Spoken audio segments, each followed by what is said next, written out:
Ready? नमस्कार, सत श्री अकाल।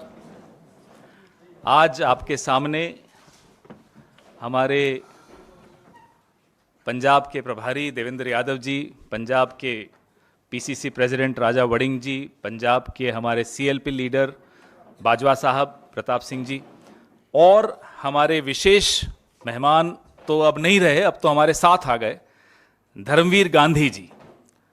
जिनके नाम में गांधी हो उनके विषय में उससे ज़्यादा कुछ बोलना मेरे लिए ठीक नहीं है। ये पूर्व सांसद हैं, आज कांग्रेस का दामन थाम रहे हैं। मैं आगे की कार्रवाई देवेंद्र यादव जी से आग्रह करूंगा कि इस विषय में अपने विचार भी रखें और आपको और भी बताएं कि कौन कौन शामिल हो रहे हैं।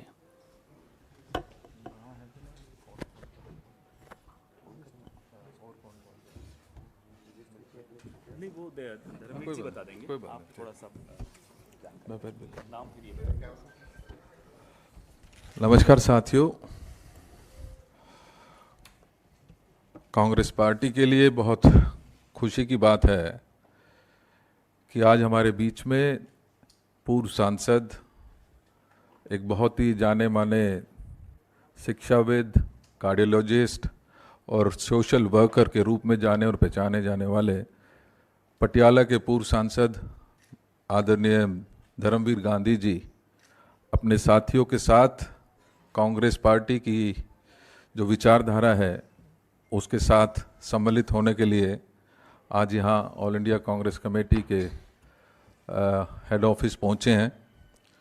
मैं भाई राजा वड़िंग जी, आदरणीय सीएलपी लीडर बाजवा जी, भाई पवन जी की तरफ से कांग्रेस पार्टी में विधिवत रूप से आदरणीय धर्मवीर गांधी जी का स्वागत करता हूं। जैसा कि हम जानते हैं कि धर्मवीर जी पटियाला से 2014 में माननीय सांसद के रूप में जो वहां पर परनीत कौर जी चुनाव लड़ी थी, उनके अगेंस्ट लड़कर एक अच्छे मार्जिन से उस समय सीट जीती थी।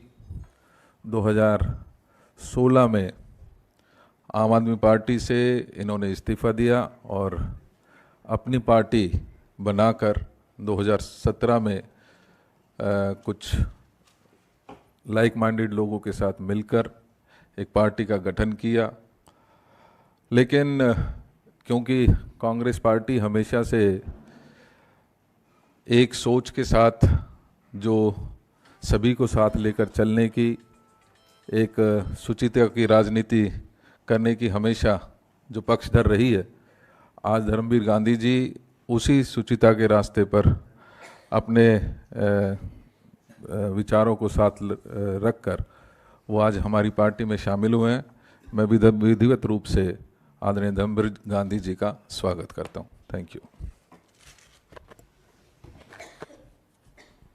मैं अब हमारे प्रदेश अध्यक्ष श्री राजा वड़िंग जी से आग्रह करूंगा कि वो भी आपको 2 शब्द कहें।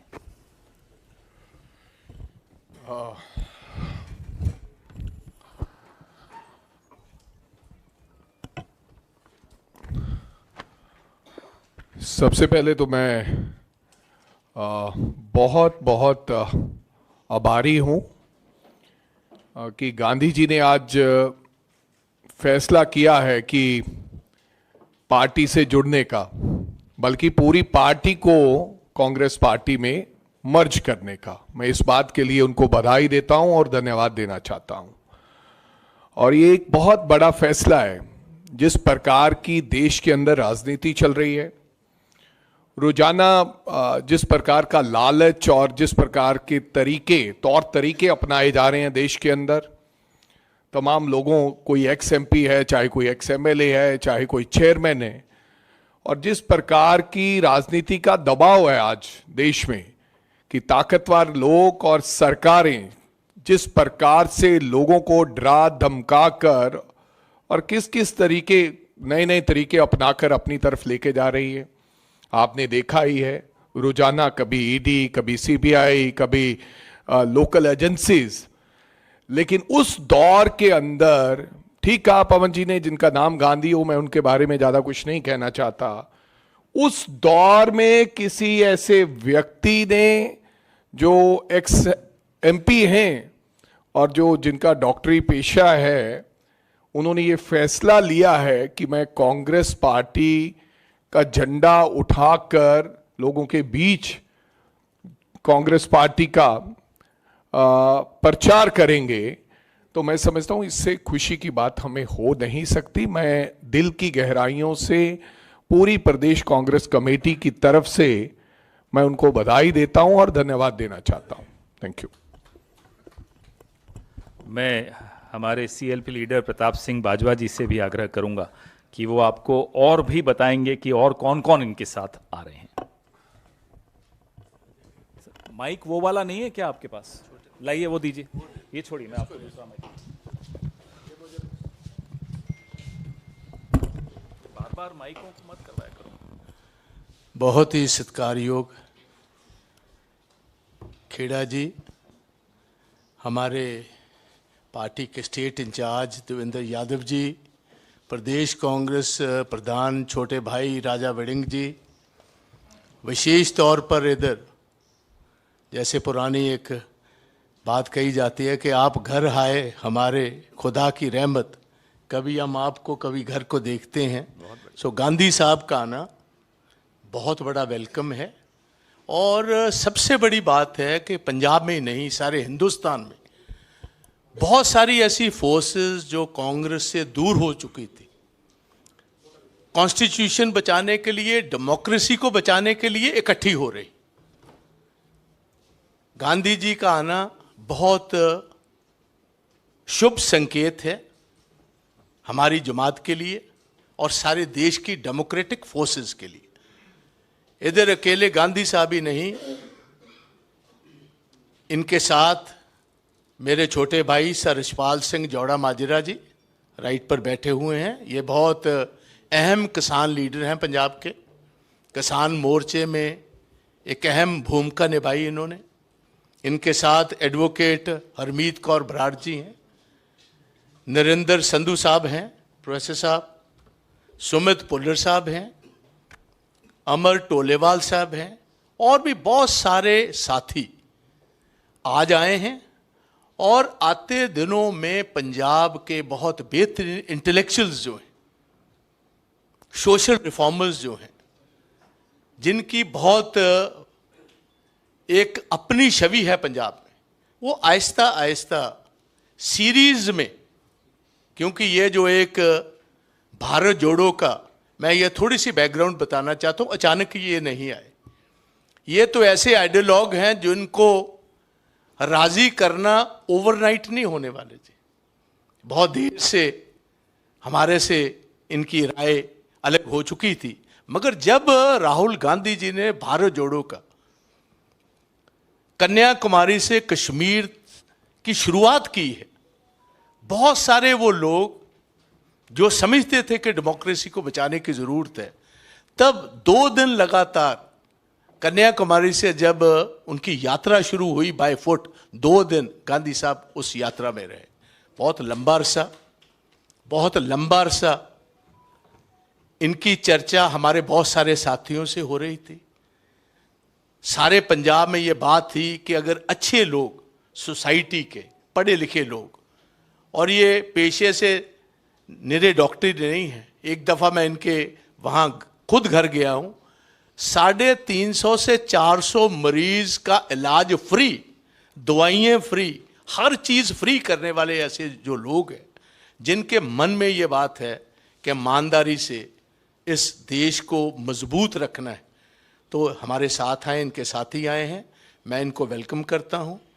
बहुत बड़ी ताकत हमारी सारी इस मूवमेंट को मिलेगी। कल भी आपने देखा जैसे सारा इंडिया ब्लॉक इकट्ठा हुआ है, तो इनके आने से एक बहुत बड़ी ताकत हमें मिल रही है। हम इनको वेलकम करते हैं। अब मैं ये माइक आप खैर साहब, गांधी साहब स्पीक, तो पहले हम गांधी साहब का थैंक यू फॉर्मली वेलकम करेंगे और बाकी जो उनके साथ आ रहे हैं उनका।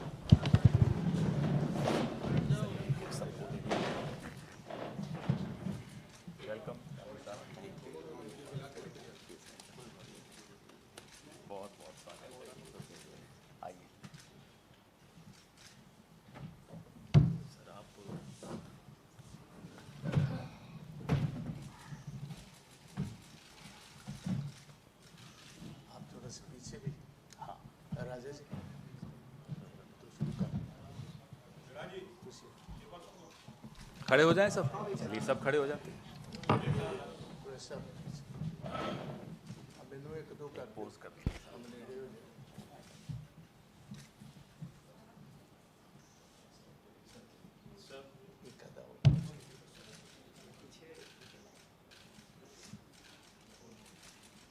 Thank you, thank you. अब हम बैठ जाएं। ठीक है, ठीक है, ठीक है। अब मैं धर्मवीर गांधी साहब से आग्रह करूंगा कि वो अपने विचार आपके सामने रखें, वो अपने कारण बताएं और जो उनके ख्याल हैं आज के दौर को लेकर उनसे आपको अवगत कराएं। पत्रकार साथियों और मंच पे विराजमान हमारे बहुत ही माननीय पवन खेड़ा जी, पंजाब स्टेट कांग्रेस के प्रधान राजा वड़िंग जी और पंजाब सीएलपी के लीडर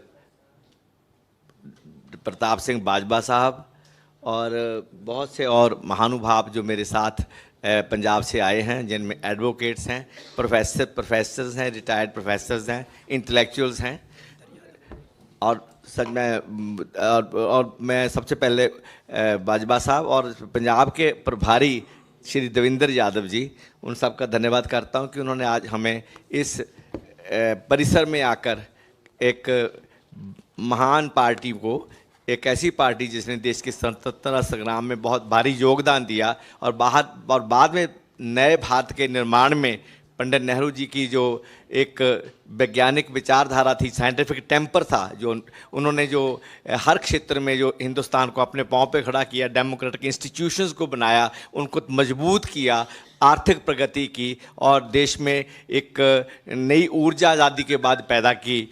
तो इस परिसर में आकर हम लोग बहुत संतुष्ट हैं, बहुत खुश हैं। जहाँ तक मेरा ताल्लुक है, मेरा नाम डॉक्टर धर्मवीर गांधी है। गांव से आए थे, जो गांव की संवेदनाएं थी वो साथ लेके आए थे। मेडिकल कॉलेज में आए, डॉक्टर बने। विद्यार्थी जीवन से मैं सक्रिय राजनीति में चला गया। मैं वामपंथी विचारधारा से प्रभावित हुआ और यहाँ तक कि एमरजेंसी जब मेरा फाइनल ईयर था तो उस वक्त मुझे जेल भी जाना पड़ा। तो जेल से छूटकर एमबीबीएस किया, फिर एमडी किया, फिर कार्डियोलॉजी में मैं असिस्टेंट प्रोफेसर के बतौर रिटायर हुआ गवर्नमेंट मेडिकल पटियाला से। जब कुछ अंदर आग होती है ना, तो जब भी समाज में हिलजुल होती है तो आपका जो दिल है, जो जिसके दिल में आग है, वो आग बाहर निकलती है, वो धधकती है वो। और जब 2011-12-13 में जो अन्ना आंदोलन चला, तो मेरे को ऐसे लगा कि जब सारी दुनिया सड़कों पे है, हवा का एक नया ठंडा झोंका आया है, देश बदल रहा है, समाज बदलेंगे, देश बदलेंगे, नई राजनीति करेंगे, एक लोगों की बात करेंगे, इंट्रा पार्टी डेमोक्रेसी होगी, स्वराज होगा और एक नई राजनीति शुरू होगी, पारदर्शी राजनीति का युग आया है। तो मैं अपना क्लिनिक बंद करके I just joined the party, आम आदमी पार्टी।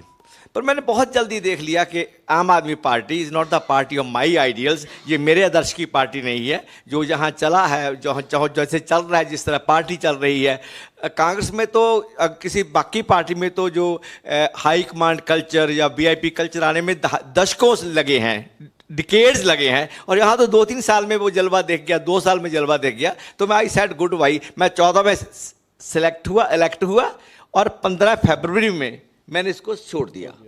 उसके बाद मैं अलग अलग प्लेटफॉर्म में एक्टिव रहा, अपना डॉक्टर के तौर पर भी और सामाजिक कार्यकर्ता के तौर पर भी। आज जब राहुल जी ने ये भारत जोड़ो यात्रा शुरू की, तो क्योंकि मैं खुद राजनीतिक तौर पर मेरे में भी हलचल चल रही थी, उथल पुथल चल रही थी, तो मैंने देखा कि आज ये साधारण समय नहीं है, ये असाधारण समय है। They are not ordinary times, they are extraordinary times. और इस समय जिस आदमी के दिल में जमहूरियत धधकती है, सेकुलरिज्म है, संविधान के प्रति आदर है, इंडियन कॉन्स्टिट्यूशन की इथोस हैं, उसके लिए उसके मन में उसके साथ रहना चाहता है। और जो संस्थाएं हैं, लोकतांत्रिक संस्थाएं हैं, उनकी जो आज़ादी है उसको बरकरार देखना चाहता है और देश में सामाजिक न्याय की बात वो देखना चाहता है। तो ऐसे समय में जब ये सब कुछ खतरे में हो और जब 2024 ना तो ये ऑर्डिनरी टाइम्स हैं और ना 2024 का इलेक्शन ऑर्डिनरी इलेक्शन है, देश का इतिहास लिखे जाने वाला है। देश ने किधर जाना है, कौन सी दिशा अख्तियार करनी है, किस दिशा में जाना है, वो एक बहुत महत्वपूर्ण इलेक्शन है। तो ऐसे समय में हम मेरे जैसे लोगों के लिए जो जब से जवानी में पैर रखा है तब से ही वो एक सोच में सोचते रहे हैं, तो चुप रहना, साइड्स ना लेना या ठीक साइड ना लेना बहुत इंपॉर्टेंट सवाल है। I want to be seen on the right side of history in 2024 in the coming elections. मैं इतिहास के सही रास्ते और जो दुरुस्त रास्ता है उसकी साइड पे खड़ा होना चाहता हूँ। That's why I am with Congress, that's why I am with Congress. और जो देश की हालत है तो उसमें आप सब जानते हैं किस तरह जो धार्मिक ध्रुवीकरण है उसका जो बोलबाला है, जैसे देश को बांटा जा रहा है, नफरत का माहौल पैदा किया जा रहा है, जिसमें दो स्लोगन जो जिसने सबसे मुझे प्रभावित किया वो था कि नफरत के बाजार में मोहब्बत की दुकान, और दूसरा था डरो मत, जो देश में दहशत का डर का एक वातावरण पैदा किया था इस पर मौजूदा पॉलिटिकल डिस्पेंसेशन ने, मौजूदा निजाम ने। जो देश सहमा हुआ देश था, सहमा हुआ विपक्ष था, आम लोग सहमे हुए थे, उसको जो नारा दिया डरो मत, इट इफेक्टेड मी रियली। और सच में लोगों ने डरना बंद कर दिया मौजूदा सत्ता से। तो ये दो तीन बातें थी। तो व्हेन जब राहुल जी ने जब कॉल दिया, I reach Kanyakumari, stayed there for 2 days, फिर मैंने पंजाब में ज्वाइन किया, देन मैं जम्मू कश्मीर में, वहाँ 3 दिन रहा मैं कश्मीर में। I from start to end I was emotionally physically associated with Bharat Jodo Yatra and then Bharat Jodo Nyay Yatra again in different forms. So ये सारा कुछ एक थोड़ा प्रसंग है। तो देखो, एक तो मैंने पहले बोला है कि जो रिलीजियस पोलराइजेशन है, जो समाज को बांटने वाली है, देश को तोड़ने वाली है, that has to be fought. और मैं कहता हूं कि this is a war which has to be fought and I am going to fight this war. Election, no election, MP no MP, ticket no ticket, that's not the question at all. It was never from my childhood till date. ना ये आम आदमी party join करने के समय था और ना ये आज है। I want to make it clear to media people and to the Congress party also. Congress does not need me. I need Congress because I have something inside me which is burning every time कि देश किधर जा रहा है। मैं जब पैदा हुआ था, मैं किस हवा में पैदा हुआ था, और आज जो हवा है वो कैसी हवा देश में चल रही है। This is what Gandhi is. This is what Dharmveer is.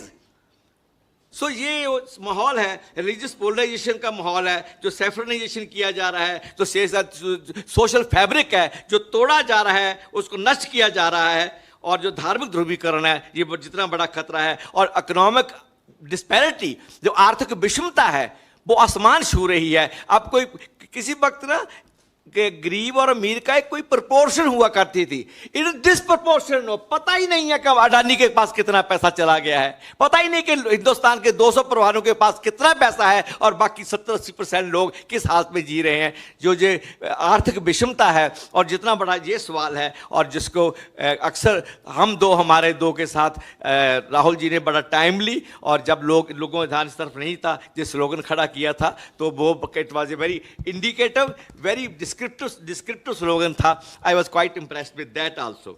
And thirdly,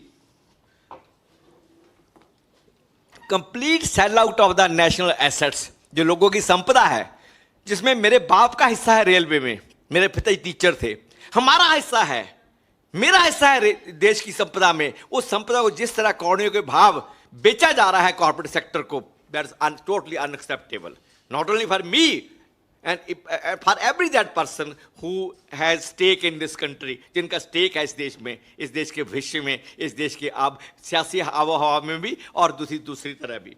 तो और ये पॉलिटिकल जो सेल आउट है, और वो एक मेरे लिए बड़ा मुद्दा है. और राजनीतिक तानाशाही, जो एक तानाशाही की जो देश में पैदा कर दिया है, जिसको राहुल जी ने डरो मत से उसको चैलेंज किया है, उसको डायरेक्शन दिया है, और जो देश का जो नैरेटिव है, पॉलिटिकल नैरेटिव है, भारत जोड़ो यात्रा के दौरान जो बदला है, और भारत जोड़ो न्याय यात्रा से उसको और पहले वो एक नैरेटिव बना, फिर उसकी इकोनॉमिक जो एजेंडा है, जो इंसाफ की बात आई उसमें, तो ये सभी दोनों मिलकर भारत जोड़ो यात्रा पार्ट 1 एंड पार्ट 2 दोनों का एक ऐतिहासिक एक योगदान है देश के जो आज की मौजूदा हालत है उसके बदलने में. और इंडिया अलायंस को जो आवाज़ मिली है, जो आवाज़ दी गई है, जो साहस किया है विपक्ष ने, अलग अलग विपक्ष ने अनेकों बातों के बावजूद, उसमें बहुत बड़ा योगदान जो राहुल गांधी जी ने खड़े होकर चट्टान की तरह खड़े होकर जो मुकाबला किया है, जो पॉलिटिकल जो मौजूदा सत्ता थी, उसका बहुत बड़ा योगदान है। तो मैं उससे भी प्रभावित रहा। तो अगेन मैं एक बात कहना चाहता हूं कि these are not ordinary times and 24 is not the ordinary election and we will, ये जंग है जो हम लड़ेंगे और हर हालत में लड़ेंगे, पूरे जोर से लड़ेंगे। और उसके बाद जो अंत में जो मैं आपसे कहना चाहता हूं कि जो संस्थाएं हैं जिनके ऊपर जो आधार है हमारी डेमोक्रेसी का, चाहे वो ईडी हो, चाहे वो सीबीआई हो, चाहे वो कैग हो, चाहे वो जुडिशरी हो, चाहे वो मीडिया हो, जिस तरह उनका हनन हुआ है, उनकी जो प्रभुसत्ता है उस पर हमला हुआ है, उनको पॉकेट ऑर्गेनाइजेशन बना के जो भारतीय जनता पार्टी चल रही है, this is not again acceptable in any democracy, not at all. हम लोगों ने अब खुली हवा में सांस पैदा हुआ मैं 1951 में, और मैं खुली हवा में मरना चाहूंगा। That's why I am here with Congress.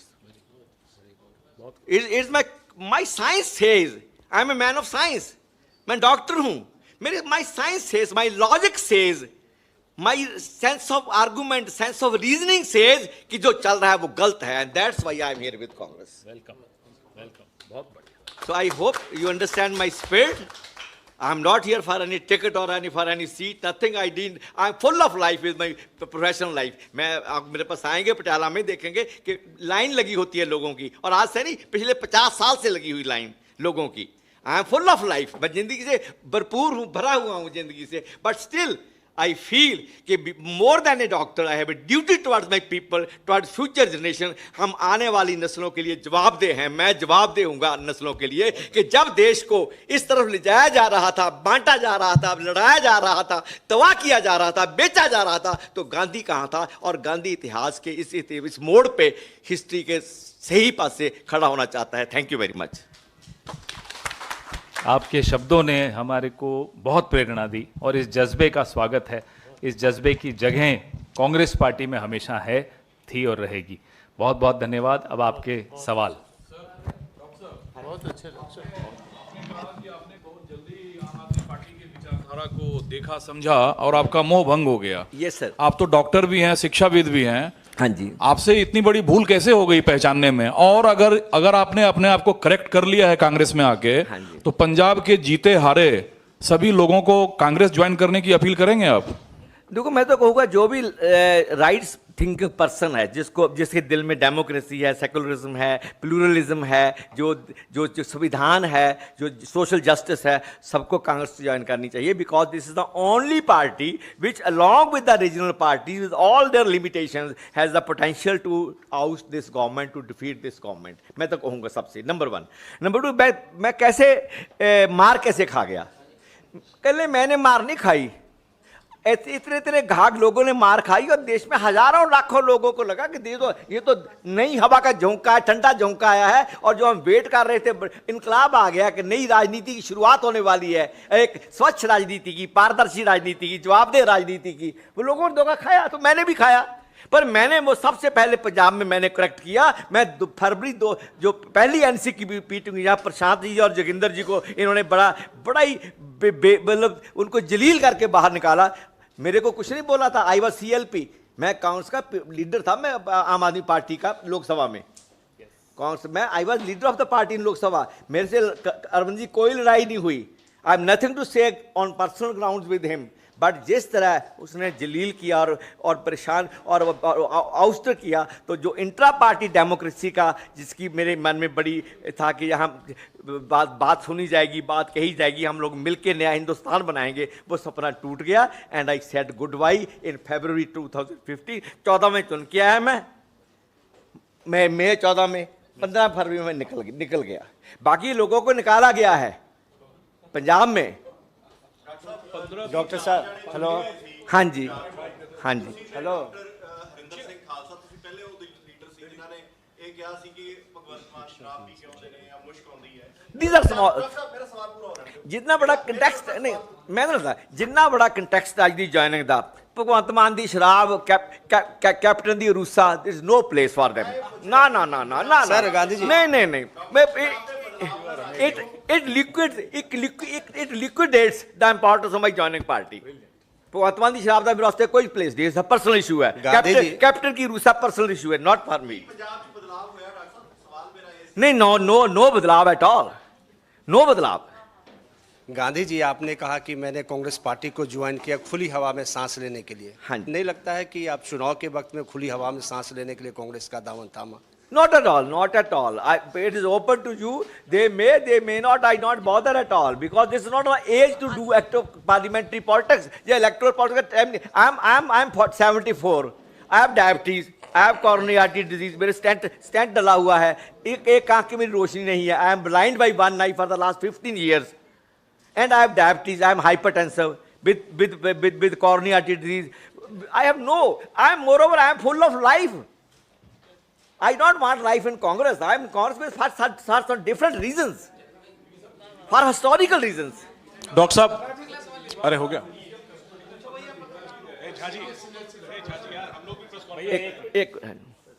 Doctor साहब, आपने कहा है कि आपके कांग्रेस में आने का टिकट या लोकसभा चुनाव से लेना देना नहीं है। Certainly not. लेकिन अगर आप जैसे शख्स को अब जब कांग्रेस लेकर आई है, आपको अगर कांग्रेस लोक पटियाला से लड़ने की जिम्मेदारी देना चाहती है, तो क्या आप इसके लिए तैयार हैं? देखिए, अगर कांग्रेस समझती है कि मेरे को महारानी परनीत कौर जो कैप्टन साहब के वाइफ हैं और जिनसे पहले मेरा मुकाबला हुआ था कि I am the right kind of person to contest her and defeat her, not because she is Maharani and I have done it already, because she is in BJP. She's with the politics which is anti-people, anti-country, anti-democracy, which I don't like. I will defeat her not as Maharani Parneet, defeat her as a BJP candidate.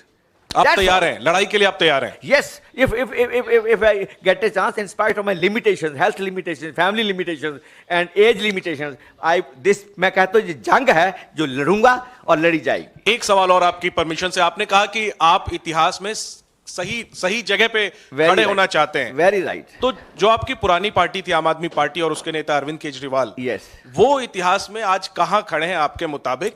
क्योंकि दिल्ली में उस party से आपकी party का गठबंधन है और पंजाब में आप लोग आमने सामने लड़ रहे हैं। आज अरविंद केजरीवाल जुडिशियल कस्टडी यानी जेल में चले गए हैं, लेकिन अभी भी वो मुख्यमंत्री की कुर्सी पर बने हुए हैं। क्या आपको लगता है कि उन्हें मुख्यमंत्री की कुर्सी से इस्तीफा देना चाहिए? देखो, आम आदमी पार्टी और केजरीवाल की इंटेंशन पे इंडिया अलायंस में आने के उनके मकसद, उनकी जो आइडिया है, उस पे अनेकों आशंकाएं होने के बावजूद हिस्ट्री में ऐसे मुकाम आते हैं जहां आपको बड़ी बड़ी बातें छोड़नी पड़ती है, भूलनी पड़ती हैं, पीछे ढकेलनी पड़ती है। समय आने पर वो सब कुछ देखा जाएगा। मेरा सवाल आपसे है, पंजाब की सियासत से और खास तौर पर हाँ जी। अगर हम देखें तो पटियाला की सियासत में बहुत कुछ हुआ।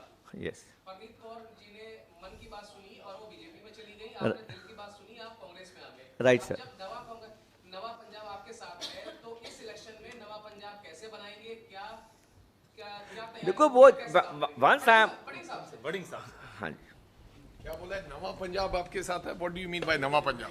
ये नवा पंजाब इनकी पार्टी बनाई थी। अच्छा, you are talking about the party. देखो, बात ये है, मैंने पहले भी कहा है कि इस दौर में आपके सामने है गांधी साहब, उन्होंने अपनी भावनाएं ये भी कहा कि मैं जरूरी नहीं है कि यहाँ चुनाव लड़ने के लिए आया हूँ। कोई व्यक्ति इस जमाने में और ज्वाइनिंग करने के समय, आज आपने देखा होगा कि रात को कुछ लोग ज्वाइनिंग करते हैं और सुबह बीजेपी की टिकट ले लेते हैं, और जिस प्रकार से उनको लाया जाता है वो भी आप जानते हैं।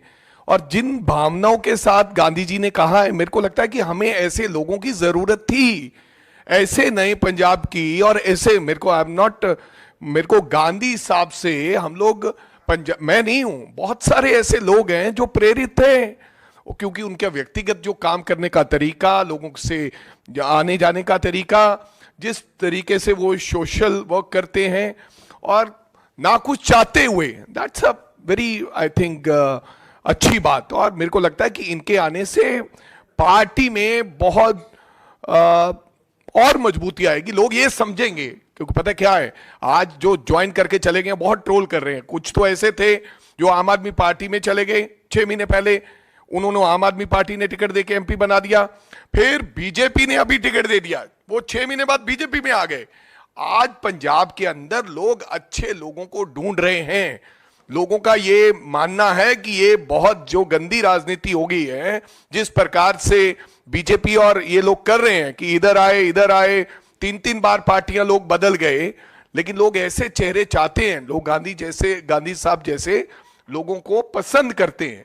और बहुत अच्छी बात उन्होंने कही कि I am not here for the ticket, मैं सेवा करने के लिए आया हूं, मैं भावना से आया हूं, डरो मत का नारा सुन के आया हूं, मोहब्बत की वो नफरत की दुकान में मोहब्बत की दुकान खोलने का नारा के वो आया हूं। So thank you. Pawan sir, सवाल मेरा आपसे है। लगातार इलेक्टोरल बॉन्ड को लेकर आप लोग बोलते आए हैं कि इलेक्टोरल बॉन्ड जो है वो बीजेपी की लाई हुई एक स्कीम है। तमिलनाडु के एक चैनल में प्रधानमंत्री ने इंटरव्यू दिया, उन्होंने उसमें कहा कि इलेक्टोरल बॉन्ड के जरिए ही ये चल पाया है पता कि इनकम ऑफ सोर्स यानी कि किसको कितना पैसा मिल रहा है और कहाँ कहाँ पैसा जा रहा है। और उन्होंने इस बात का भी जिक्र किया कि जो लोग इलेक्टोरल बॉन्ड पे सवाल खड़े कर रहे हैं आने वाले दिनों में उनको पछताना पड़ेगा। आज बोल रहे हैं, अदालत में इनके अधिकारी खड़े होकर कितनी कोशिश की कि ये सूचना बाहर नहीं आए।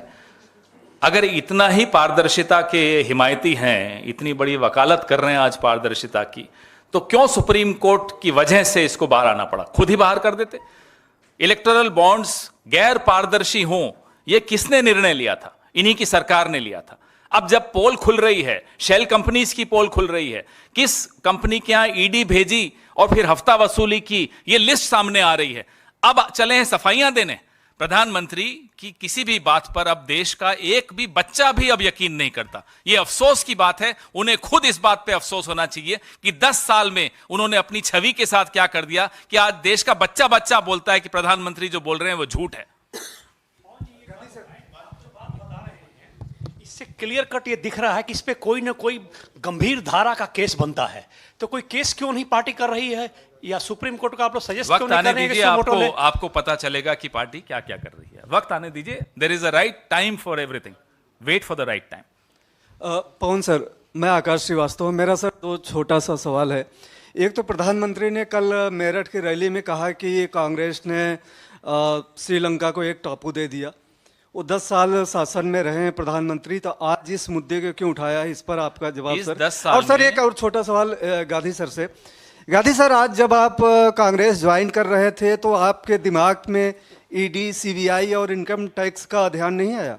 नहीं आया, आएगा भी तो इट डजंट मैटर। देखिए, मेरे को बिल्कुल नहीं आया। जिंदगी में जीना काहे के लिए है? अगर इन बातों से डर के सच नहीं बोलना, जो हिस्टोरिकल टास्क है, जो एक इंटेलेक्चुअल को निभाना चाहिए, जो एक नागरिक को निभाना चाहिए। मेरे को पिछले 70 साल में नागरिक से वोटर बना दिया गया है। I am a citizen, I have the spirit to have the right kind of things for me and for my children.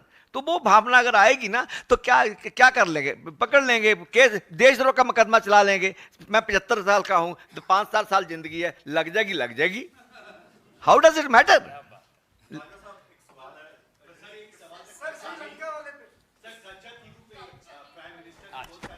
प्रधानमंत्री होमवर्क करके आते नहीं है। इन्हीं की सरकार में 2015 में इसी मुद्दे पर एक आरटीआई हुई। वो आरटीआई में अभी आपको सर्कुलेट कर देता हूं। उसमें लिखा है, this did not involve either acquiring और सीडिंग ऑफ टेरिटरी। इन्हीं की सरकार कह रही है कि ना कोई जमीन श्रीलंका को दी, ना उनसे कुछ लिया। इन्हें इतना समझ नहीं है कि अभी कुछ साल पहले इन्होंने बांग्लादेश के साथ इसी मैत्री को आगे बढ़ाते हुए जो बांग्लादेश चाहता था वो किया। इन्हें इतना नहीं पता कि 2014 तक इस आइलैंड के आसपास फिशिंग राइट्स थे। 2014 के बाद वो फिशिंग राइट्स क्यों चले गए, इन्हें जवाब देना है। कटघरे में इन्होंने खुद अपने आप को खड़ा कर दिया। और बेचारे जयशंकर जी, अब उनको मजबूरी है, उनको जवाब देना पड़ता है, उनको प्रेस कॉन्फ्रेंस करनी पड़ती है। जरा कोई जयशंकर जी से पलट के पूछ ले कि साहब आप तो चीन के एम्बेसडर रहे हुए हो, क्या हो रहा है? 4000 स्क्वायर किलोमीटर चीन ने कब्जा कर लिया, क्यों नहीं जवाब देते? क्या किया इन लोगों ने?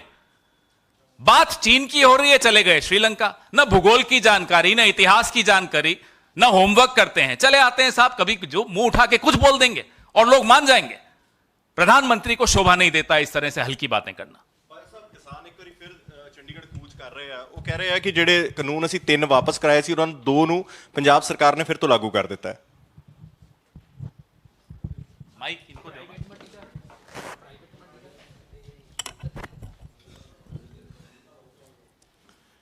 देखो ਤੁਹਾਨੂੰ ਪਤਾ ਹੈ पंजाबी की हिंदी? अच्छा चलो, दिल्ली में सबको पंजाबी आती है, आप बोलो। अच्छा चलो, गल इस तरह मेरी चंगी तरह सुनो। पहले दिन तो ही इंडियन नेशनल कांग्रेस हिंदुस्तान की किसानी ना खड़ी। कोई कम जेड़ा मोदी साहब ने नजायज़ किया ते भगवंत मान ਉਹਦੇ ਤੇ ਮੋਹਰ ਲਾ ਰਿਹਾ, ਅਸੀਂ ਉਹਨਾਂ ਨੂੰ ਇਸੇ ਗੱਲ ਕਾਰਨ ਹੀ ਤੇ ਅਸੀਂ ਇਹ ਗੱਲ ਕਹੀ ਹੈ ਕਿ we will have nothing to do with the AAP in Punjab. That's primarily that reason. ਤੇ ਇਸੇ ਗੱਲ ਕਾਰਨ ਹੀ ਅਸੀਂ ਜੋ ਇਹ ਕਰਨਗੇ ਅਸੀਂ ਉਹਦੀ ਵਿਰੋਧਤਾ ਕਰਨੇ, ਕਿਉਂਕਿ ਸਾਡਾ ਇਹ ਮੰਨਣਾ ਹੈ ਕਿ ਕਿਤੇ ਨਾ ਕਿਤੇ ਇਹ ਜਿਹੜਾ ਚੀਫ ਮਿਨਿਸਟਰ ਪੰਜਾਬ ਦਾ ਇਹਦਾ ਇਨਡਾਇਰੈਕਟ ਤਲਕ ਦਿੱਲੀ ਦੀ ਸਰਕਾਰ ਨੇ। ਇਹਨੂੰ ਥੋੜਾ ਜਿਹਾ ਘਰ ਜਾ ਕੇ ਵਿਚਾਰੋਗੇ ਤੁਹਾਨੂੰ ਚੰਗੀ ਤਰ੍ਹਾਂ ਗੱਲ ਸਮਝ ਆ ਜਾਏਗੀ ਜਿਹੜੀ ਮੈਂ ਗੱਲ ਕਹਿ ਰਿਹਾ। ਮਿਹਰਬਾਨੀ।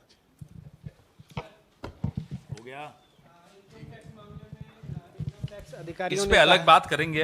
अभी तो शुरुआत है, आगे आगे देखो इस सरकार को कितने अगले 2 महीने में इतने झटके लग जाएंगे कि फिर तीसरा महीना तो ये देखना नहीं है इन्होंने, तो अभी बाद में बात करेंगे इस पे।